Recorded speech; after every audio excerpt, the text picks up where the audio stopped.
निज पकेटरे एहाकु रख 2 मिनिट्रे से नारी तुम पाखकु आसिब जहा कहिबे ताहा करिब। हाँ आज्ञा, जदि आपण केउ झियो बा विवाहिता नारी को मने मने भल पाउछंती, तार सुंदरता को देखि ता आड़कू आकर्षित हेउछंती, किंतु जेते चेष्टा कले मध्य ताकू पटई पारुनाहांती, ताकू निजर मन कथा कहिबाकू डरुछंती, आउ आपण चाहुचंती कि से झियो बा विवाहिता नारी निजे आसी आपण को भल पाउची बोली कहू आपणकर सबु इच्छा पूरण करू, तेबे आजिर एही भिडियोटी आपणकर कामरे आसिब। केवल आपण को निज पकेटरे एहाकू रखिबार अछि। ग्यारंटी देउची केवल 2 मिनिट्रे से झियो बा विवाहिता नारी आपणकर बसरे होइजिब, आपणक आड़कू आकर्षित हेबाकू लागिब। एही बशीकरण साहाय्य हजार हजार लोक माने लाभवान होइचंती। निज पसंदर से झियो बा विवाहिता नारी को मुहूर्तक भितरे पटई पारिछंती। तेणु आपण भी निज पकेटरे एहाकू रखंतु। ग्यारंटी देउची जेउ झियो पटु नथिला सीए निजे आसी आपणक सहित कथा हब, आपणकू भल पाउची बोली कहिब। जेउ विवाहिता नारी को आपण दिन राति भाबुछंती, से नारी निजे आपणकू घरकू डाकिब, जहा कहिबे ताहा करिब। नमस्कार फ्रेंड्स, ओडिया फंडा चैनल को आपण मानकू स्वागत। आजिर एही भिडियोटी रे मु आपणकू बतेइबी आपण किपरि झियो पटई पारिबे, विवाहिता नारी ठारू निजर मन मुताबक काम हासिल करि पारिबे, ताकू पटई पारिबे। एही बशीकरण एते शक्तिशाली कि जिए भी एहाकू करिछि सफल हेछि। वर्ष वर्ष धरी भांगी जाइतिबा पुराणा प्रेम को मध्य फेराई आनी पारिछि। सासू नणंद दियर भाउज काहाकू भी निज बसरे करी ताठारू निजर मन मुताबक काम हासिल करि पारिछि। तेणु एहाकू आपण भाबिचिंती प्रयोग करिबे। मनरे कोनोसी खराब उद्देश्य किंबा कोनोसी खराब काम पई आपण एही बशीकरण को प्रयोग करिबेनी, काहेकि ना एहार कोनोसी प्रकार काट नाही। जेउ झियो बा विवाहिता नारी उपरे आपण एही बशीकरण को मात्र गोटिए थर प्रयोग करिदेबे, सीए सेही समय ठारू आपणक आड़कू आकर्षित हेबाकू लागिब, आपणकू भल पाइबाकू लागिब। आपणकू न देखि गोटे मुहूर्त भी रही परिबनी। केवल आपणकू निज पकेटरे एहाकू रखिबार अछि, तापर देखिबे चमत्कार। केते थर एमिति हेइथाए कि आपण जेउ झियो को भल पाउचंती, सीए आपणकू भल पाएनी, अन्य काहाकू भल पाए।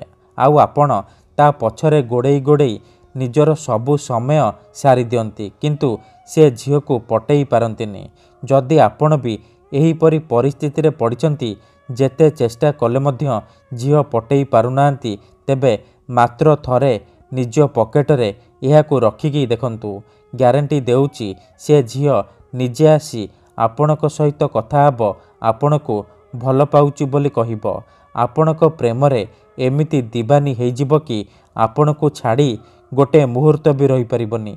एही बशीकरण साहाय्य आपण पड़िशा घर सुंदरी भाउज को मध्य निज प्रेमरे दीवानी करि परिबे, ताकू पटई ताठारू निजर मन मुताबक काम हासिल करि परिबे।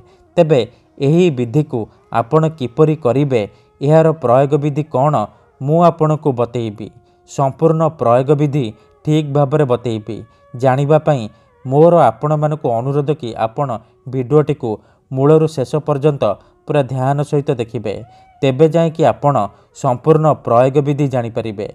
अधारू छाड़िकी पळेइले किंबा काटी काटिकी देखिले आपण किछि भी बुझी परिबेनी।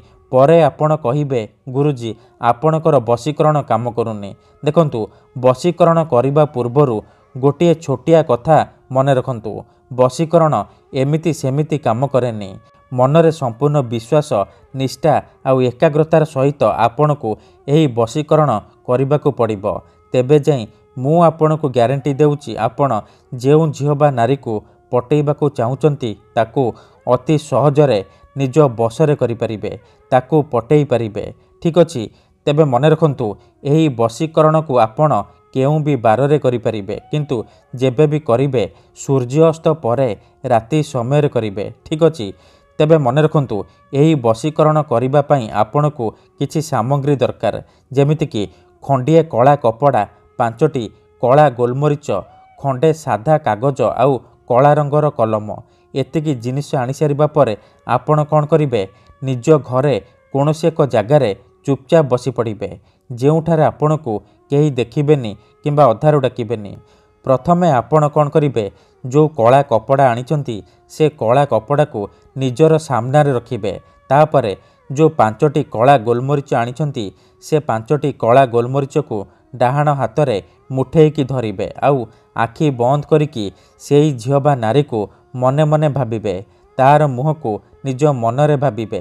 ତାପରେ 5 ଥର ସେଇ ଝିଅ ବା ସ୍ତ୍ରୀର ନାମ ଉଚ୍ଚାରଣ କରିବେ। ତାପରେ ମୁଠା ଖୋଲିବେ ଆଉ ସେ ମରିଚରେ ଗୋଟିଏ ଥର ଫୁଙ୍କିଦେବେ। ଏତିକି କରିସାରିବା ପରେ ସେ 5ଟି ମରିଚକୁ କଳା କପଡ଼ା ଉପରେ ରଖିଦେବେ।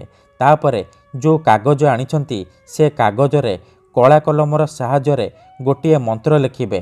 ମନ୍ତ୍ରଟି ଏହିପରି, ଓମ୍ କାମିଚ୍ଛାମୟୀ ଆମୁକଂ ସର୍ବମୋହି କରତି କରତି।